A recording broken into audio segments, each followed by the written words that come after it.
நாடு பற்றி எரியுது.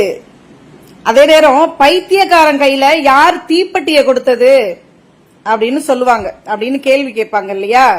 அந்த மாதிரி தான் இன்னைக்கு தமிழ்நாடே பத்தி எரிஞ்சிட்டு இருக்கு.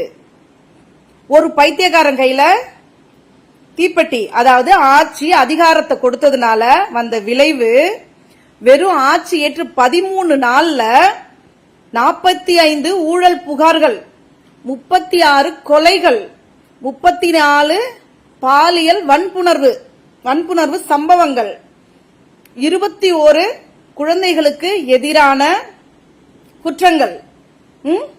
இத்தனை நடக்குது தமிழ்நாட்டுல இன்னைக்கு. இந்த நிமிஷத்துக்கு அதுக்கப்புறம் இந்த நிமிஷம் என்ன நடந்துட்டு இருக்குன்னு தெரியல, இந்த நிமிஷத்துக்கு மேல என்ன நடக்க போகுதுன்னு தெரியல. நேத்து நைட்டு கூட ஒரு குழந்தை வில்லிவாக்கத்துல, அதாவது ஆதவ் அர்ஜுனா மிக முக்கியமான பொறுப்பு, ஏன் முதல் மந்திரியாகவே செயல்பட்டு கொண்டிருக்கிறார் இல்லையா? அந்த ஆதவ் அர்ஜுனாவோட தொகுதியில வில்லிவாக்கத்துல கூட நேத்து நைட்டு ஒரு குழந்தை காணாம போயிருக்கு. விஜயஸ்ரீ அப்படின்ற ஒரு குழந்தை காணாம போயிருக்கு. அதோட நிலைமை இன்னைக்கு என்ன ஆச்சு ஏதுன்னு தெரியல. சரியா? இதெல்லாம் நடந்துட்டு இருக்கும் போது மாண்புமிகு முதல்வர் அவர்கள் கள்ள மௌனம் சாதிக்கிறாரு. ஒரு படத்துல உட்காந்து மிச்சம் தின்னுட்டு இருப்பான்ல, இவ்வளவு அமளி துமளி நடக்கும் போது ஒருத்தவங்க ஓரமா உட்காந்து மிச்சம் தின்னுட்டு இருக்கானு கவுண்ட் பண்ணி கேட்பாப்ல, அதே மாதிரி தமிழ்நாட்டு மக்கள் கேட்கிற அளவுக்கு ஒருத்தர் உட்காந்து பேசாம இருந்துட்டு இருக்காரு. என்ன வேணாலும் நடக்கட்டும், எது வேணாலும் நடக்கட்டும், நம்ம ஒரு ட்வீட்ல முடிச்சுக்கலாம் நம்மளுடைய பதில, நம்மளுடைய ரியாக்ஷனை ஒரு ட்வீட்ல முடிச்சுக்கலான்னு நினைச்சிட்டு அவர் வெயிட் பண்ணிட்டு இருக்காரு. ஓகேவா? அடுத்தது ஏதாவது ட்வீட் வந்துகிட்டே இருக்கும். அது இல்லாம இவருடைய அமைச்சர் பெருமக்கள் இருக்காங்க பாருங்க, சொன்னா வெக்க கேடு. மரிய வில்சனை பத்தி வடநாட்டு ஊடகங்கள் போட்டுட்டு இருக்கு. அவர் ஒரு கட்ட பஞ்சாயத்து, அவருடைய ஒரு அடியால், ஒரு கேங், ஒரு கேவலமா பேசிட்டு இருக்காங்க. அவருடைய முந்தைய சரித்திரங்கள் எல்லாத்தையும் கிளிப்பிங்ஸ் எல்லாம் போட்டு இன்னைக்கு அவருக்கு அமைச்சரவையில் இடம் கொடுத்திருக்காங்க, அமைச்சரா ஆக்கியிருக்காங்க அப்படின்னு சொல்லிட்டு இந்த கவர்மெண்ட்டை, இந்த முதல்வரை காரி துப்பிட்டு இருக்காங்க. இன்னொருத்தவங்க நம்ம லேடி கீர்த்தனா, என்ன பெண்மணி, அவங்கள்ட்ட போயிட்டு இந்த குழந்தை, கோயம்புத்தூர் குழந்தைய பத்தி, இந்த 10 வயசு குழந்தை கொல்லப்பட்டிருக்கு இல்லையா, கற்பழிச்சு கொல்லப்பட்டிருக்கு இல்லையா, அந்த குழந்தைய பத்தி கேட்கும்போது அட்மினிஸ்ட்ரேட்டிவ் லெவல்ல நம்ம பேசலாமே, பொலிட்டிக்கல் லெவல்ல இப்ப பேச வேணாமே அப்படின்னு ஒரு பதில் சொல்றாங்க. ஒரு பெண்மணியா, ஒரு பெண் குழந்தைய பத்தி கேட்கும்போது இவ்வளவு பெரிய ஒரு அநியாயம் அந்த குழந்தைக்கு நடந்திருக்கு.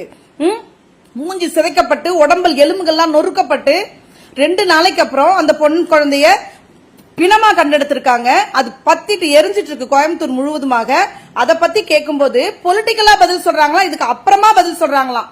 அப்படியும் பிரஸ் ரொம்ப பிரஸ் பண்ணி கேட்கும்போது அவங்க முதல்வர் எடுக்கிற முடிவு ரொம்ப கரெக்டான முடிவா இருக்குமா, அதை அப்படியே கடந்து போயிட்டாங்க.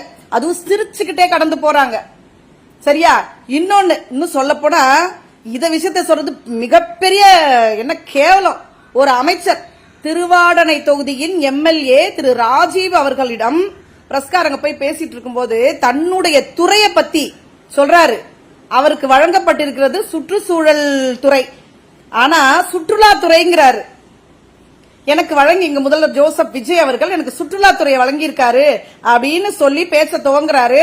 பிரஸ்காரங்க சொல்றாங்க அது சுற்றுலாத்துறை இல்லங்க அமைச்சர் அவர்களே, சுற்றுச்சூழல் துறை அப்படின்னு சொல்றாங்க. ஓ அப்படியா? அப்ப ஒன் மோர் டேக் போலாம். இதெல்லாம் சினிமா படம் நினைச்சிட்டாங்க. சரியா? அமைச்சர்னா என்ன, அது துறையினுடைய பெயர் கூட தெரியாம, அவர்களுடைய பொறுப்பு என்ன, தமிழ்நாட்டில் எதுக்காக எங்களெல்லாம் தேர்ந்தெடுத்து இவங்களெல்லாம் எம்எல்ஏ ஆக்குனாங்க, அமைச்சர் ஆக்கியிருக்காங்க, அதனுடைய எந்த விதமான தாற்பயமும் தெரியாம, அதனுடைய மீனிங் தெரியாம, அதனுடைய புனிதம் தெரியாம, அதனுடைய பொறுப்பு கடமை எதுவுமே தெரியாத ஒரு கூட்டத்தோட கையில இன்னைக்கு இந்த தமிழ்நாடு சிக்கிக்கிட்டு இன்னும் என்னென்னலாம் நடக்க போதோ நடக்கட்டும். இதுவும் வேணும் இந்த மக்களுக்கு, இதுக்கு மேலையும் வேணும்.